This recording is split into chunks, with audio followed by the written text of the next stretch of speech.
Good morning, everybody. Welcome to this webinar that's being hosted by Wellbeing of Women on a really fundamental part of women's healthcare, contraception.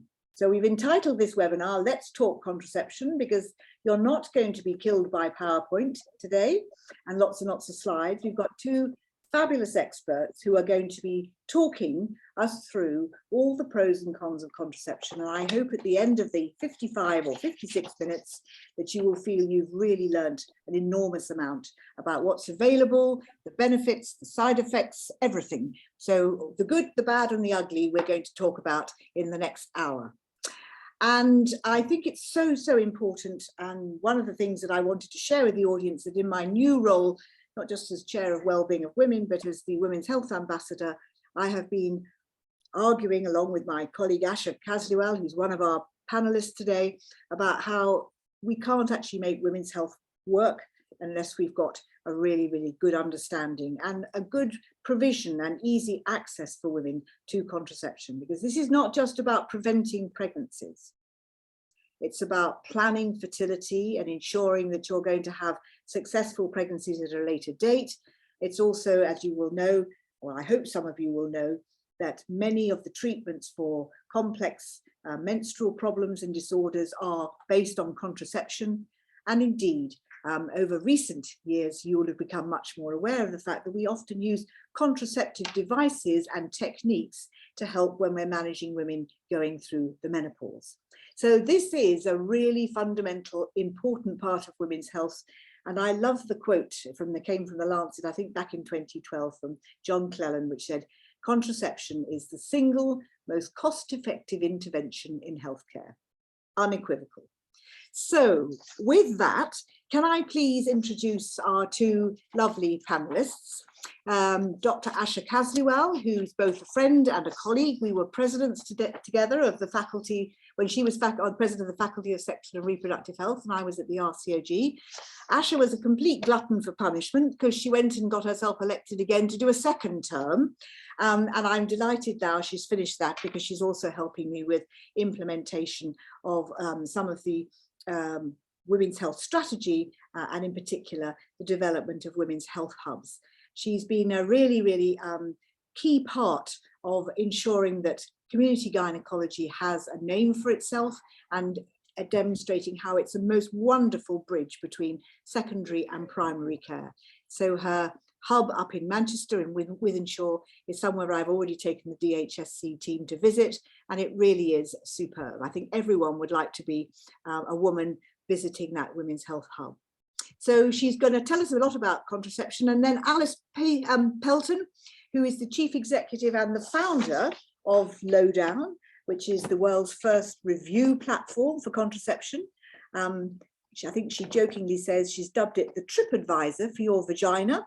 And Alice trained at the London School or studied at the London School of Economics before working on strategy and product management at the publisher News UK. So she set up Lowdown in 2019, which is based in London. And I think what I'm going to do is ask Alice briefly to just tell us what Lowdown does, because it'll be so much better in her words than mine. Alice, over to you. Thanks, Leslie. Yeah, the Lowdown is a place for women to come and make informed decisions about their contraception and reproductive health. Women can research and compare over 5,000 reviews on every method and brand of contraception, use our recommender tools. They can book in with one of our contraception experts, and they can also get their prescription delivered via us too. So we're a one-stop shop for contraception and reproductive health. And you must be unique, is that correct? Yeah, we are. We're the first, well, definitely the first review platform, and I guess first kind of contraception focused startup in the UK. Fabulous. Well, we're very lucky to have you here today, and we like unique at Wellbeing of Women. We like to be there at the beginning of the new inventions and innovations. So Asha, I'm going to turn to you now, if I may, and I'd like to think about you to tell us about what it is you think that every woman needs to know about contraception and what she can do to control if and when and with whom and how many times she becomes pregnant, if that is her choice to become pregnant. Asha, please start off. Thank you very much. I'm delighted to be part of this webinar today. A few things I really want everybody to know, and then I will go into the details of each contraceptive method. So the first thing is, I want people to know out there that every girl and woman would be able to use some form of contraception. There are a variety of contraceptive options available, and there will always be something that will suit them. Contraception is safe, it doesn't affect fertility, and also that it can be used not just to plan your pregnancy or to prevent pregnancy, but also it has so many health benefits, like being used for PMS, premenstrual syndrome, for endometriosis, helps with acne, helps with period problems, and a hormone coil can even be used as part of HRT. So they have a lot of other benefits as well, which we need to think about. Do you, Leslie, do you want me to discuss each method at this stage now? I think that would be a good idea. We thought that you would run through the different contraceptive methods, and I think Ash has actually brought a shopping basket full of devices and things. So please take us away, as they say. Okay, thank you. So I have here a lot of different things which I would like to share and show everybody. And I'm going to start with the most effective kind of methods first. I'm not saying that these are the best one for each person, because of course there are pros and cons to everything and what people like. But I'm starting off with something that is becoming ever popular at present, and that is the coil. So this is a copper coil. Can you see that? Mm-hmm. And it sits inside the womb. It is not dependent, it's independent of when you have sex. The downside is it needs somebody to fit it and remove it. But once it's fitted, there are 5-year and 10-year coils. So they are long acting. They're very effective. There's no hormone in this coil. And so how effective it is, I've got something I would like to share. Is that the right? Can you see great. that? Focal point's great, yes. So these are 100 women. The blue ones are the ones not pregnant, and the red ones are pregnant. So if women did not use contraception, then in a year, 85 women will get pregnant. If you use a coil, which could be a hormone coil or a copper coil, and I'll show you a hormone coil in a minute, you can see that less than 1 woman will get pregnant if you use. So it is that effective. There is also the hormone coil, because the copper coil can make periods heavier for some women. And some women would like a little bit of hormone on their coil. This is a really good coil. There are a variety. It's important to remember that Mirena is not the only hormone coil. There are smaller, slimmer coils with less hormone as well. So we've got Jadis, we've got Kylena. So if you want a hormone coil, please discuss which one is the most suitable for you. Because, for example, if you haven't had a pregnancy or your womb's not stretched by a pregnancy, it doesn't mean you cannot have any coil. You could potentially have any coil, but you might prefer a low hormone coil. So it's really, really important that you check that out. So these are the coils. I will move on to a hormone method, which is an implant. Are you able to see that? Yep. So this is a little rod that goes into your arm, and this has got 1 hormone. Again, extremely effective method, and it has side effects, but it has benefits as well. So some women can have mood changes, they can have irregular bleeding, they may have kind of oily skin, they could get breast soreness. On the other hand, it is an extremely effective method. Some women will have no periods on it and would like that. It is also, again, it needs somebody, a healthcare professional, to fit it and remove it. But once it's fitted, 3 years of no concern really about contraception. How effective it is similar to the coil. Less than 1 woman will get pregnant out of 100 over a year. So Asha, what I'm going to suggest we do now is ask Alice if she'd like to come in and comment about those hormonal preparation, well, no, the coils and then the hormonal variations in the implant, because I think that would be really helpful for our audience to hear the pros and cons and whatever comments. And they may all be pros, I don't know, but Alice is going to share that with us. Yeah, the hormonal coil is actually the highest rated method in terms of overall satisfaction on our site. So we are always very sort of, while some women have concerns about having a coil fitted, we definitely need to talk about pain relief a bit more, and maybe we can do that later. The hormonal coil is many women really like it. It's very likely to stop your periods. It releases a much lower dose of hormone into your body than taking something like the pill. And it seems to get really good reviews at the lowdown.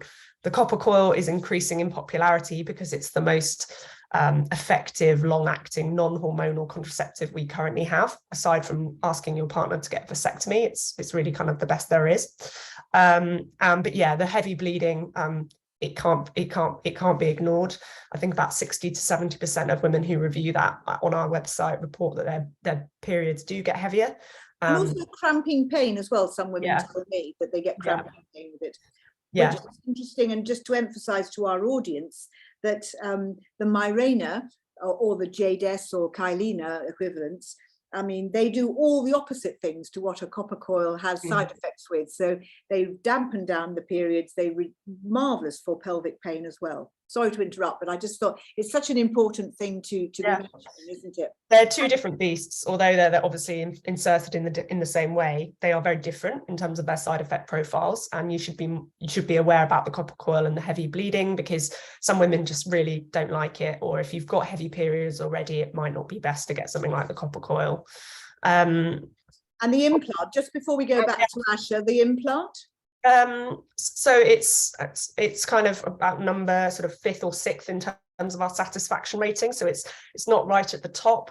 It's the main side effect that women report at the lowdown is breakthrough bleeding, which we get with a lot of the progestogen only methods like the injection and the implant and the mini pill. So we do get a lot of women coming to us talking about, I just keep getting this like light spotting bleeding all the time and I'm not really sure what to do. But there are things you can do about that, like taking the pill on top and things like that. So, but it's so effective, the implant. It's actually more effective than a vasectomy, which is actually astonishing. So yeah, it's very effective. Also, you don't have to wait for it to start working, do you? Yeah. All right, then, that's lovely. So we've done those ones. So Asha, back to you, and you're going to introduce.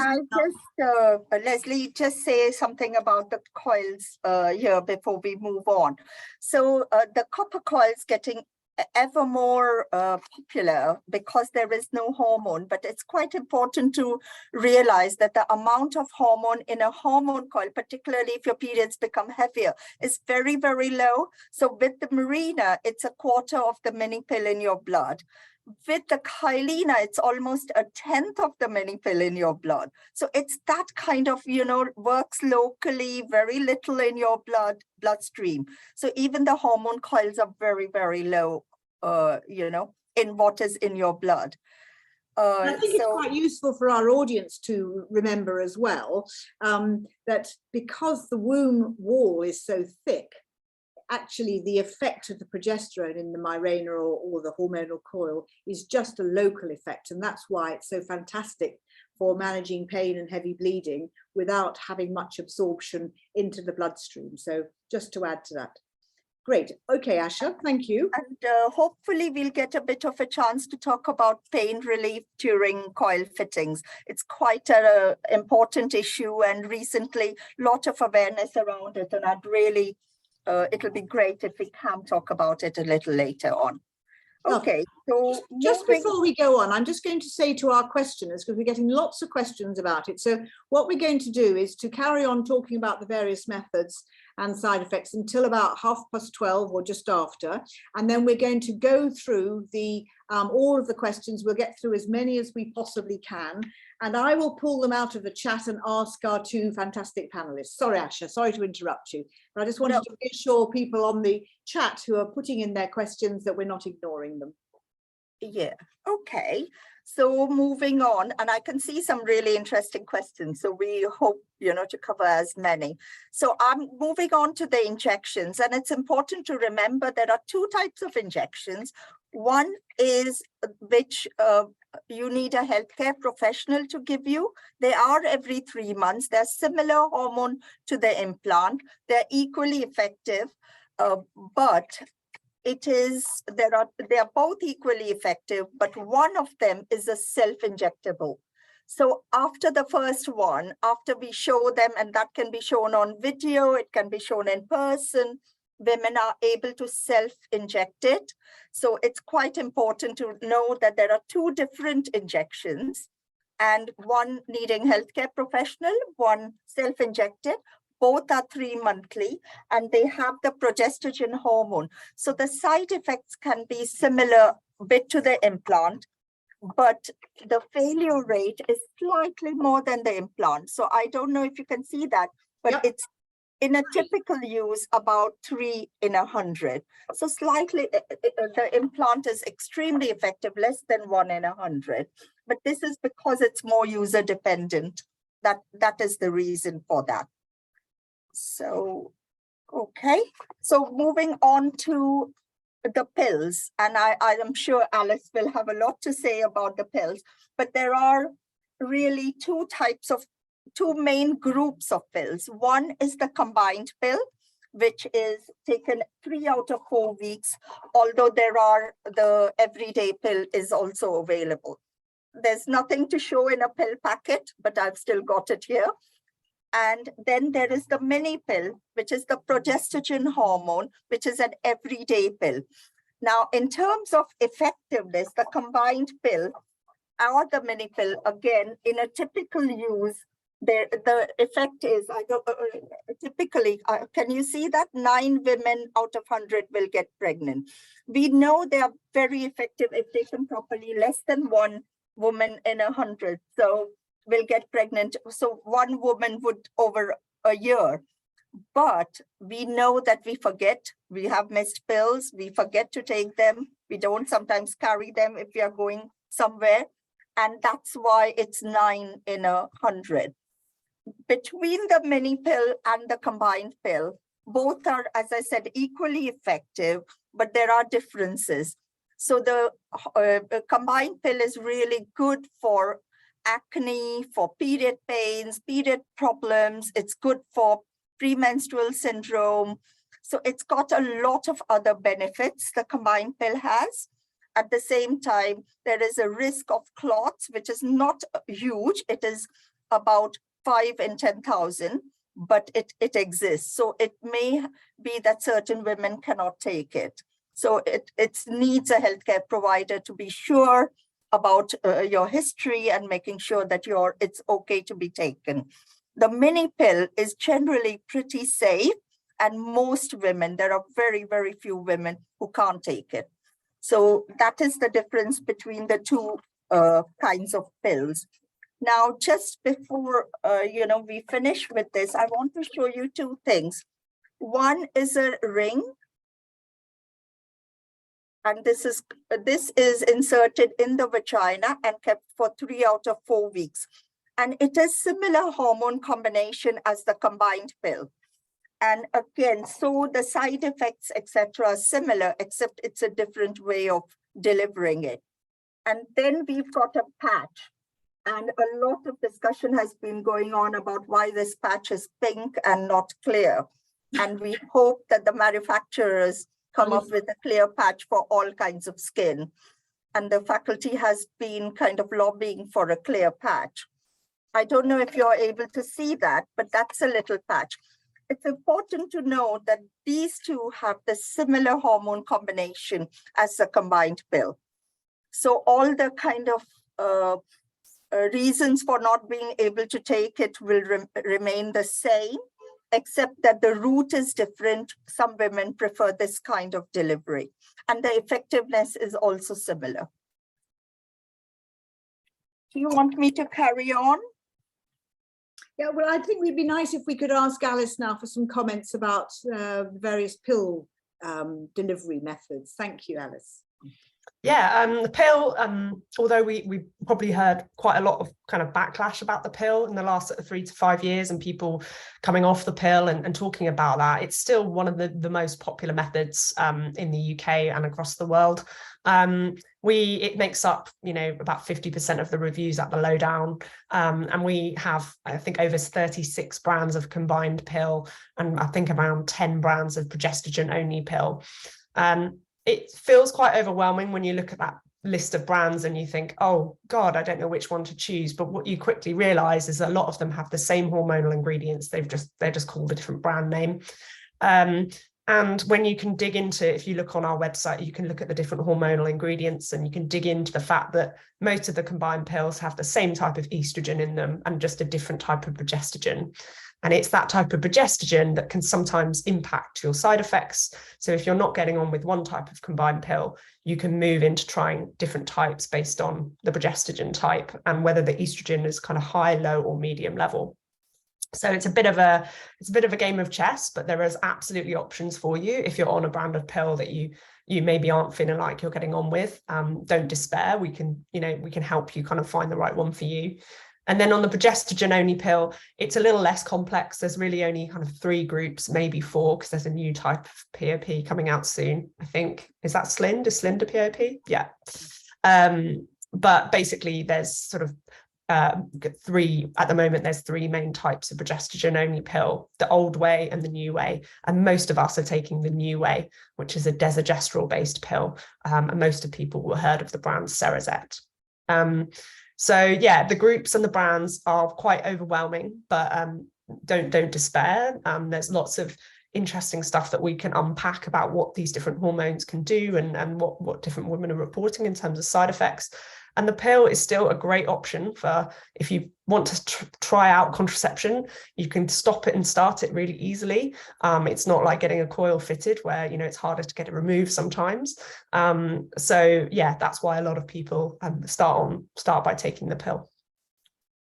Great. And the progestogen, the desogestrel, so the 3rd generation progestogen only pills, they are as effective, aren't they, as the combined pill, which I think is really important for women to appreciate. So it's just the benefits of the combined pill, the great things it can do for women's skin, the way it can help with symptoms around PCOS and endometriosis. That, I guess, we do have a lot of people who just love taking the combined pill because of those benefits. Progestogen only pill because it doesn't contain estrogen, it doesn't have some of those great bits to it.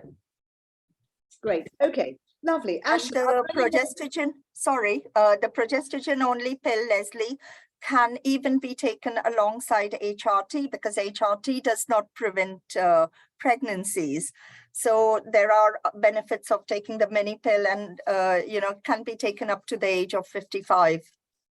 Well, that's a really important point because I'm often asked by women who are wanting to take HRT, oh my goodness, what should I do? And they've been given very mixed messages. So important to, as a learning point on this webinar, that yes, on HRT is not going to prevent you becoming pregnant if you've got that sort of fertility, and the progestogen only pill, you could add it in very easily without upsetting your HRT, and ensure that you don't have an unplanned pregnancy late in life.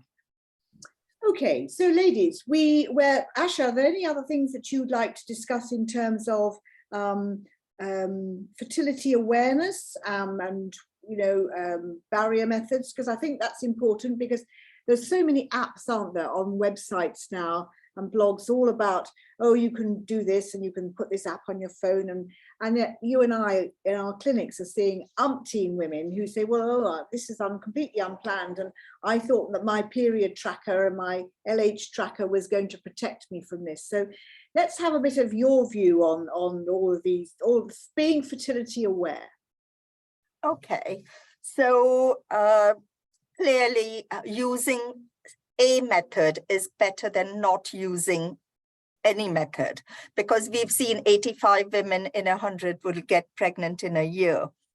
However, cycles vary. So it's quite hard even with apps, because not every woman has a regular cycle and ovulates like clockwork. So yes, it's better than you not using any method, and it's okay if you're spacing or you don't mind if you get pregnant. But certainly, you know, if you are thinking, this is not the time for me, I cannot get pregnant, then it isn't a great method. So let me show you fertility awareness. 24 women in 100 will get pregnant. And if those 24 women don't want to be pregnant, then that's 24 too many. Yeah, and 24 is a big percentage, isn't it? It's a quarter of all women using that method. So important point for our audience to digest that. Yeah. Okay. Thank you. Alice, would you like to make some comments about fertility awareness apps and this sort of current trend to put it on your phone and be monitored by that? Yeah, I think, look, any new technology, we're all going to be nervous about. You know, it's just like when the pill came out, people were scared and nervous and they had loads of questions. Definitely just using, like, tracking your cycle in a normal period tracking app and thinking that that's a contraceptive. I would not recommend that. And but using something that has been through FDA clearance, like Natural Cycles, that has been through rigorous testing, to try and prove that it is a contraceptive. I think we shouldn't shy away from more and more women are doing it. They have about 2 million users worldwide. And although that is still an absolutely tiny proportion of the 1 billion people taking contraception worldwide, it's still, you know, an interesting, like, innovation, and pretty much the only innovation we've had in this space for the last, I'm going to say, 20 years. So, you know, we're really open with women about why they may want to explore something like Natural Cycles. I think being aware that actually, if you do use it, you'll have to use condoms or abstain from having sex for a good 10 days in the middle of your cycle when you're most fertile. I think a lot of people maybe don't know that when they start using these methods. And, you know, it's not something that we'd recommend if you're a 19-year-old student going out having late nights or getting drunk a lot. And maybe it's just, you know, it's not the right thing to be using, because you need to take your temperature every morning and have a relatively sort of ordered lifestyle. But you know, we do get great feedback on those methods. Like with any of the methods on our site, we get the really good and the really bad as well. So we're kind of open to it, and kind of, we're just here to help. There's a lot of education and information that needs to go into using these methods properly, and we're here to help people get their head around how exactly it works, how effective it is, and how can they get going if they think it might be the right thing for them. Lovely, really helpful. Thank you, Alice. Asha, anything else you want to add? I can see that you're about to say something. Well, I'd like to say something. It is, we sometimes see women who come for coil fitting who have been using fertility awareness or withdrawal method.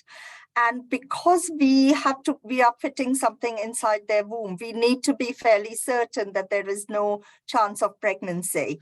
And that is where we say that they need to use either abstain or use a really more effective method just before a coil fitting.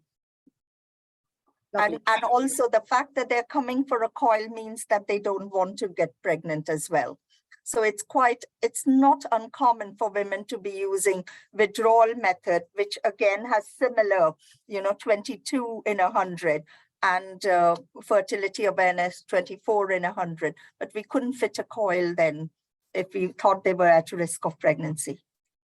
Thank you, that's really helpful. So anything else from either Alice or Asha that they want to add before we start going through this enormous list of very interesting and diverse questions? Anything else that you wanted to add? Yes. I'd like to show some barrier methods. So we have the male condom most people are aware of. We've got the female condom, which can be used, and also a diaphragm or a cap. Well, I hope not that one. This has got a hole in it. Yes, not this one. This is a practice one, but quite easy to fit. And so these are also methods that some people prefer to use.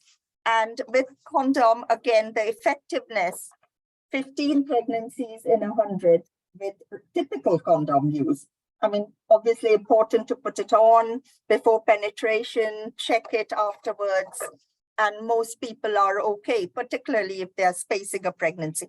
But again, such a good method because it prevents STIs and also easily available and better than not using anything.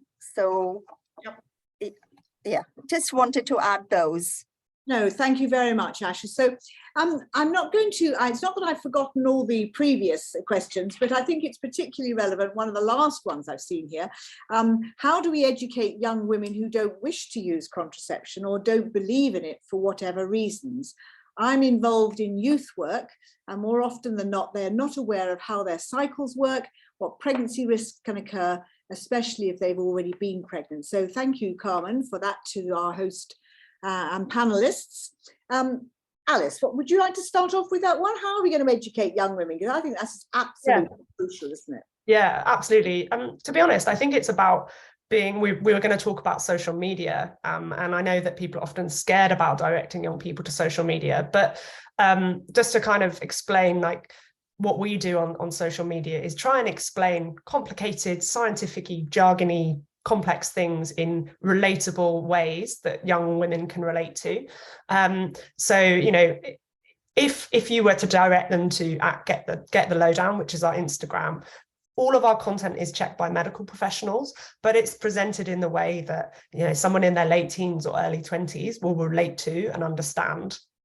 And I think we need to speak to people using the right language. We need to really understand what their concerns are.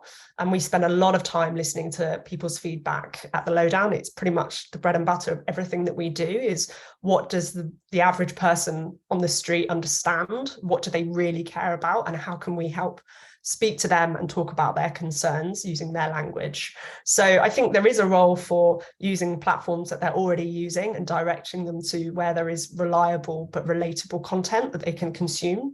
And kind of, I do think we fall foul of always seeing things like the NHS website as being the only resource that could be reliable to help young people. And I just don't think it's presented, that information is presented in a way that's going to help them make those decisions. Great.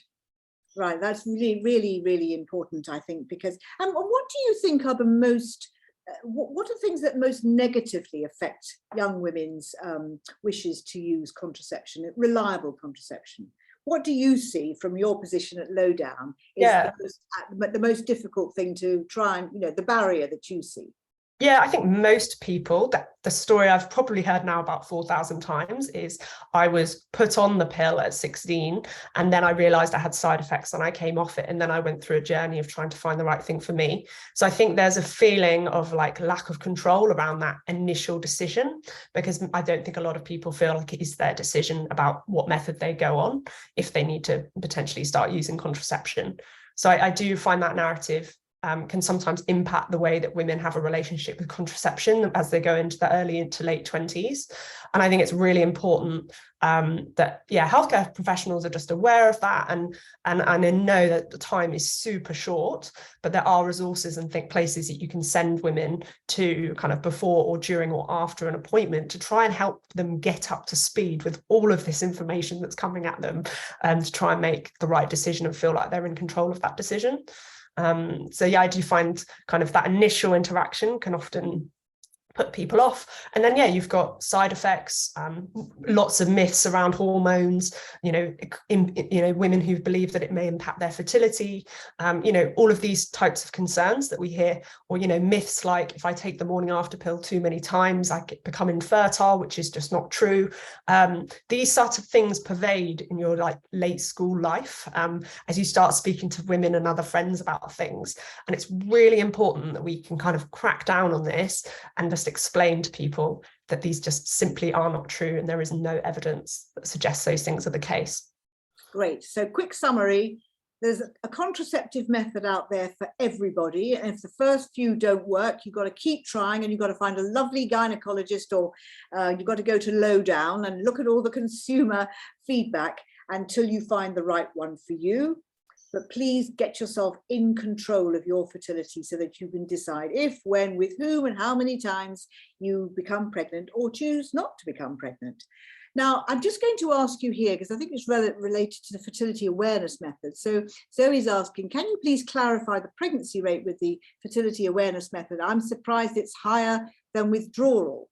And what she's questioning is, does the fertility awareness method that you refer to, Asha, include all, i.e. is this where LH levels and daily temperature is not taken, and is it therefore less accurate? So there's a difference between how things work in theory and how they work in practice.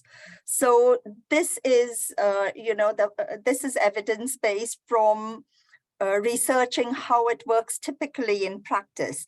And this is using fertility awareness solely. So clearly, if women also use condoms in addition, it might change. But this is the use of fertility awareness just in itself. And that is about 24. There is not a lot of difference between 22 and 24 in 100. So they are similar. And the reason, sorry, two children. But the thing is that with the withdrawal method, the initial kind of ejaculate can have sperm, initial fluids can have sperm, and that is where the risk is. But the withdrawal method is kind of used through the cycle, whereas fertility awareness is kind of avoiding. But it is dependent on how how you have a perfect regular cycle, because sometimes that's unpredictable. That's why it is more likely to cause pregnancy. Great, okay. Thank you. Well, I have to read out this quote from Tony, who says, "The Lowdown is one of the most incredible startups created in the pursuit of improving women's health. Want to thank Alice and her team for their work." So take the accolade. Well Thanks, done, Alice. Thank you. Really nice. And yes, you are a marked woman, because I'm going to get you with my Women's Health Ambassador role to come and be part of one of those roundtables I'm going to need to be doing on that contraception. So that's going to be really, really useful. Now, I was on the pill for over 10 years and I stopped 18 to 24 months ago, and I still have very infrequent periods. Should I be concerned? Asha? Okay, so the pill does not, it's a myth that the pill causes post-pill amenorrhea. What the pill does is gives you regular period while you're on it. When you come off it, your cycles will return to what they would be if you weren't on the pill. So the infrequent periods have not been caused by the pill, but that may be how your cycles are. If they are worrying you in any way, they're very infrequent, you want regular periods, it is important that you go and see your GP about it. Right, okay, so important point that irregular periods are not caused by being on the pill, they are probably your status quo, but the great thing about the pill is that it gives you a regular monthly withdrawal bleed, which is often, like a lot of women find, very reassuring. So don't jump to the wrong conclusions for the wrong reasons. I used to be on the pill for 2 years, and when I came off it, my skin broke out in very severe acne, and I had to have Roaccutane as a result. And for those of you on the platform who don't realize about Roaccutane, this is important because it can be teratogenic. So if you're taking Roaccutane while you conceive, you could have a damage or damage to the embryo. I assume this was due to the hormone imbalance, but I'm now seeking a new contraception that won't give me the acne side effects when I come off it in the future. Should I use a non-hormonal contraception only? So Alice, you're nodding at me, so I'm going to ask you to come in first there. Yeah. Should Amrit be using non-hormonal contraception first? Just to say, we hear this all the time. So, this is really common. A lot of women say, oh, I came off the pill, my skin went nuts for sort of 3 to 6 months. So I was nodding in kind of just sympathy, and you're not alone. And if you go on our website, you can read like hundreds of reviews from people who say exactly the same thing.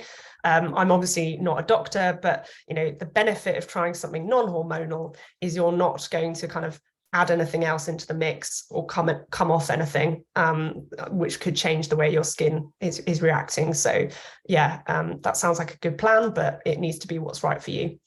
Great. Okay. And Hannah says as well, she's having had the implant fitted last June to better suit my lifestyle, have bled non-stop. So suggestion was to take Cerazette, as you mentioned earlier, Asha, for 3 months to settle it all down. She did that.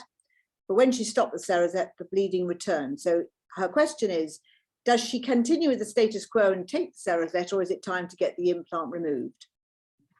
So the implant's still working, even though she's having this bleeding. But if the bleeding is unacceptable, then it may be time to reconsider, because it doesn't it's been over a year, almost a year now, and it's very unlikely that that will now settle down on its own. Initially, if it happens, it can sometimes, but now a year down the line, it's unlikely that that will change. The implant's still working, and some women feel that that is a benefit irrespective of the bleeding. But if the bleeding's a pain, then it may be time to reconsider. Thank you. And there's actually some research on that, isn't there, Asha? Breakthrough bleeding, and kind of if it's stopped, it should be good. But actually, if it continues, then it might never change. Yeah. And then Mrs. Parvizi is asking, what is the best contraceptive if you have migraines and bad PMS? I'll just jump in about personal experience. I have really bad PMS. I think I'm just very sensitive to progesterone, hence why taking microgynon or any pill really didn't work for me personally. But that's my personal experience. I think there's some of us can tolerate hormones so much better than others, and so much more research needs to be done into this space. There's also some myths around migraines, which Asha, I'd love you to explain. There's a difference between having a migraine and migraine with aura, and whether that means you can or can't take the combined pill. Do you want to explain that? Yeah, that's really good point. Thank you, Alice.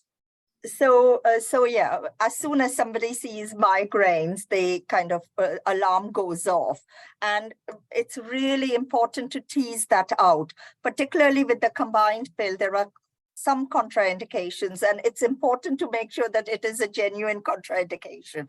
So there are different types of migraines, and if the headache's happening every day, it's unlikely to be a migraine. And if it is a migraine, what happens when you have the migraine? Do you get some tingling, numbness? Do you lose bits of your vision? What exactly is happening? And if, so that those kind of migraines are precursors of strokes. And if we gave the combined pill in these women, we could precipitate a stroke. Doesn't mean every woman who gets it will get a stroke, but definitely the combined pill is avoidable. Again, if you are over 35 and have migraines of any kind, then again, the combined pill would be better to avoid, because there are other methods available. So, if you were a smoker, sometimes things add up with the migraine as well. So what we are trying to do is to make sure that we give you a safer option, given that it is an option. If you had to take the treatment for something, some medical reason, we might look at the safety issues differently.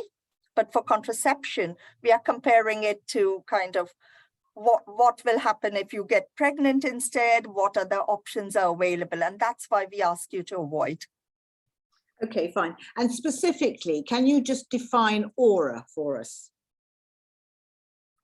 Okay, so it is that a migraine where you are aware that you're going to come on a migraine, and then you get kind of maybe a kind of twitching, you could add tingling, numbness coming up, because those are the ones which, most migraines have a feeling that they are going to happen. That is not necessarily a migraine with an aura. The one with an aura is the one like a precursor of a stroke, where you will get kind of spots where you cannot see, you lose vision on those sides and get tingling or numbness. So I know that you started off by saying that, but I think that for people who are non-medical, it's very difficult to understand that. So it's not just that you're going to get one, it's that you've got these sort of weird and wonderful additional symptoms that make you feel really out of your own body, isn't it? Okay, so we've got quite a few more questions also about hormonal contraception. I used to be on Rigevidon, but was only on it for 6 months because he gave me weight gain, bad acne and bad headaches. But now I'm on microgynon. My doctor accidentally tried to give me Rigevidon again a couple of times, but when I said to them that I had bad symptoms with it, they told me that it was exactly the same ingredients as microgynon and tried to give it to me. So what would you, Alice, again, you're smiling knowingly at me. So this is obviously something you hear about quite a bit too. So the question from Ellie is really, well, why have I got bad headaches with one and not with the other? And she obviously doesn't believe her doctor when he says it's the same stuff. We get this all the time, and I hope Ash will agree with me that we just don't have enough research into why this happens. Like, I think we need to be open about what we know and what we don't know. There is some strange things that happen when women are put on different brands that have the same ingredients. I'm not going to say that, you know, women don't experience different side effects, because some really do believe they do and are feeling that. And I would love for someone, maybe even us, to try and do a trial that helps us figure out what's really going on here. Because yeah, it's fascinating. What do you think, Asha? Well, I think that we need to listen to the woman. I can't explain why this is happening, because, and it is not common, but it does happen. And I think it's important to listen to the woman and give her what really would suit her the best. I mean, I don't see what the problem is, you know, and I mean, I'm sure it's right that we explain it's exactly the same ingredients. But we don't know whether there is kind of other chemicals in there, preservative with the tablet. I don't know. But I think it's important to listen to the woman. And if she says, this doesn't suit me, and that does, yeah, why can I not prescribe the other one? Yeah. What is wrong in that? Exactly. That's really helpful. Now, just so, because we're getting towards the end of our time, it always flies by, these hours. But I just wanted to remind everybody on the platform that there are all the links now to the Lowdown, to their website and to their Instagram coverage. So look on the chat quickly and save that to your device, wherever you are, for looking at, and I think probably digesting and enjoying later on. Question here though, how long before you decide to start trying to get pregnant should you stop hormonal contraception and move to a physical or a barrier method such as condoms? Good question. So Asha, what would be your advice be? Right, so it depends on which hormonal method you're on. Tablets, you can stop straight away. Fertility returns immediately for all the methods except for injections. We know that fertility can be delayed. It doesn't cause for infertility at all, but in some women, fertility, delayed return to fertility can occur. So for the injections are the only methods. Otherwise, fertility returns immediately. It's also a matter of your local service. If you have an implant and you want to get pregnant, you need to think about how long it is before you can get an appointment to get it out, etc. And I also think it is a really good time for women to think, are you in the best shape now for pregnancy? So, you know, if you have any medical problems, are they well controlled? Blood pressure, diabetes, other things, smoking, alcohol, are you in the best place? And then plan to come off your method. But other than the injectables, fertility returns immediately. Okay. And just to add, on our website, we ask women who leave a review, how quickly did your cycle return to your version of normal after you stopped taking this method? And our data shows exactly that. Most women, 1 to 3 months, they felt like their normal periods were coming back. But apart from with the injection, which is just a bit of a watch out, if you want to try for children, do plan ahead, because it can take, you know, sometimes 6 to 12 months for your periods to return to normal. So that's with the Depo-Provera injection, the 3-month projection, because of course, if it's going to last for 3 months, it probably takes a bit of a while for your body to clear it. Great. Now, would the combined pill or the mini pill affect your mood the most? I think we've already answered that, haven't we? It's so idiosyncratic, by which I mean everybody's different in their response. So I mean, I think you'll have to take them and see. There was some research we were looking at recently, just to like refresh ourselves on the fact that there was one paper that we found that suggested maybe progesterone only methods have a slight increase in impact on mood. But Again, this is really difficult to study. It's a very complex thing. There's lots of other factors going on in your life that could impact your mood alongside your contraception. And it's very, very difficult to unpick this. And sadly, that's why some of this is a bit of a game of trial and error. Thank you. And can women with a compromised immune system and hormone imbalances still use hormonal-based contraceptives? Well, I think I must say to Yashoda, it probably depends on what you mean by a compromised immune system, but let's take it at face value. In general, Asha, what would you say to that? It depends on what medication you are on as well, because if you are immunocompromised, you may be on a number of medication. So it's important to check the drug interaction. It is also important to check what exactly is the, what exactly is the disease or condition you have, because some conditions are associated with cardiac problems or kidney problems, etc. So I think really it's difficult to answer it like this.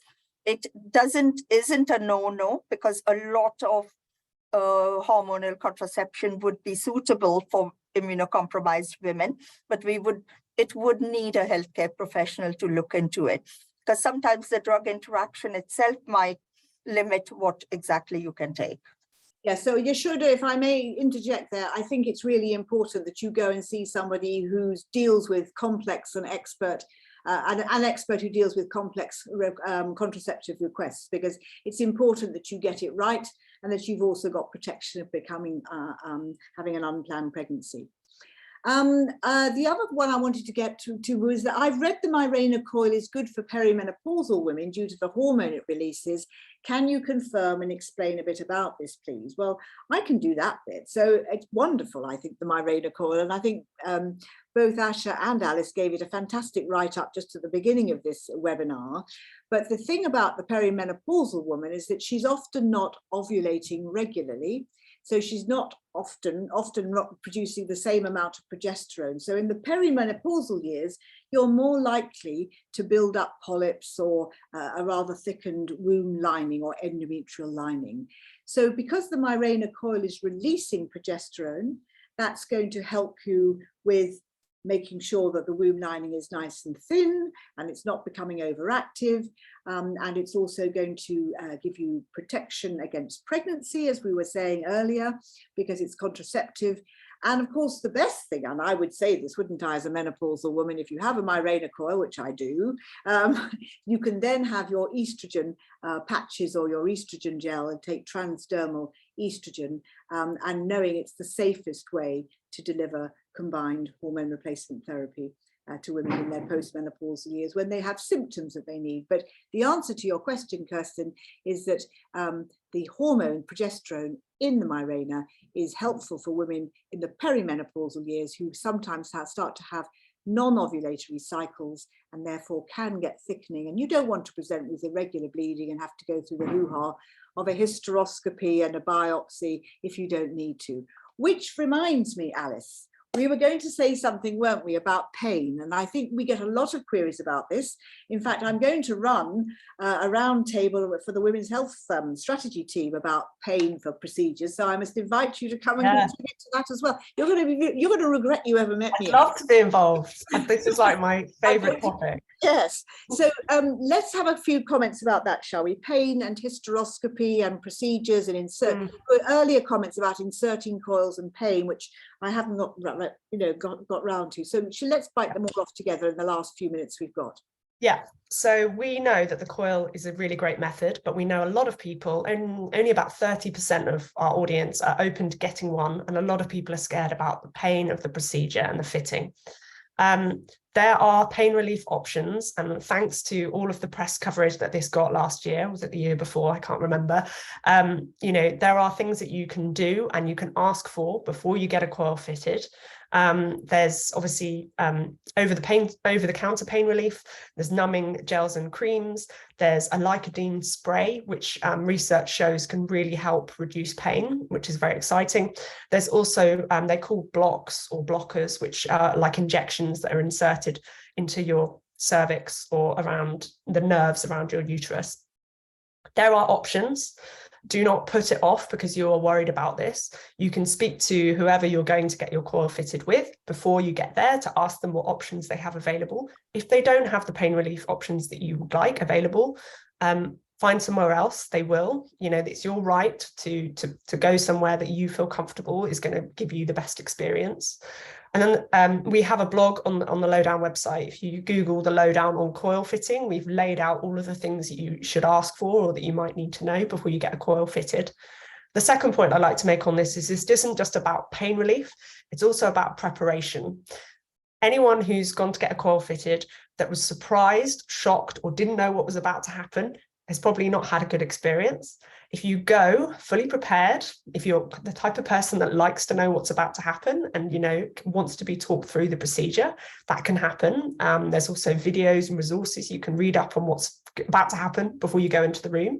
You can take a friend, you can call a friend, you can hold a hand, you can try and chat to people. There's evidence that they call it verbal analgesia, really helps people relax and distracts you from what's about to happen. And some people do find it uncomfortable, and we shouldn't fly away from that. Some people do find it really uncomfortable. Some people don't find it uncomfortable at all. We get a wealth of kind of experiences, women telling us it was great, women telling us it wasn't great. So we need to be open about that and inform and equip you so that you can go into that appointment prepared, if you want to be prepared, and kind of know what's about to happen.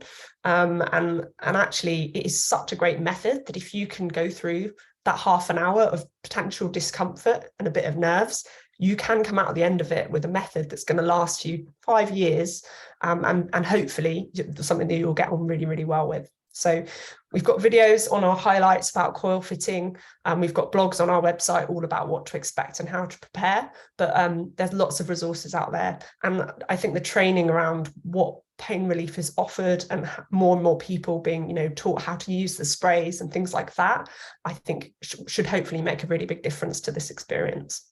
Lovely. And there's one quick question before I draw this to a close, which we must do now, because I can't let this one go. Would you advise not to take hormonal contraception if there is a family history of breast cancer? Absolutely not, Tony. That's not true. It's a myth. And I would also say that the incidence of breast cancer in women taking HRT is tiny, and it doesn't affect how many women die of breast cancer either, which may sound like a rather dramatic thing to say, but you know, if you are overweight, you increase your risks of taking HRT and being on the pill multiple fold times more than actually taking a hormone. So please don't be sucked in by that. It's an old wives' tale, and it's absolutely based on fiction. Now, ladies and gentlemen, I hope there's some gentlemen on the platform too. Alice and Asha, you've been fabulous, fabulous panelists. I know everyone would agree. The only sadness about these webinars is that you can't actually hear the applause, but there's lots and lots of thank yous coming in at the end of the chat saying how informative it's been and how wide-ranging it's been. Thanks for answering the questions. And it's just been a pleasure to have you here. Thank you so much. And Alice, I can't help but think that perhaps you should be putting in a grant application to Wellbeing of Women for that additional research and work that you want to do. But you'll be hearing from us again. Yeah. So please, everybody, remember that Wellbeing of Women is the only charity that funds every aspect of women's health, from adolescence to grave. And that not only are we doing funding research projects, we're also supporting education and advocacy into every aspect of women's health. Please go onto the website. The team have just put the website address on again, www.wellbeingofwomen.org.uk. And with that, I'd like to say thank you again to everybody, and thank you to the WOW team. And I look forward to our next webinar, but particularly thank you to Asha and to Alice. Well done, you. Absolutely. Thanks, Leslie. Thanks, Asha. Thank you. Bye-bye. Thank you, everyone.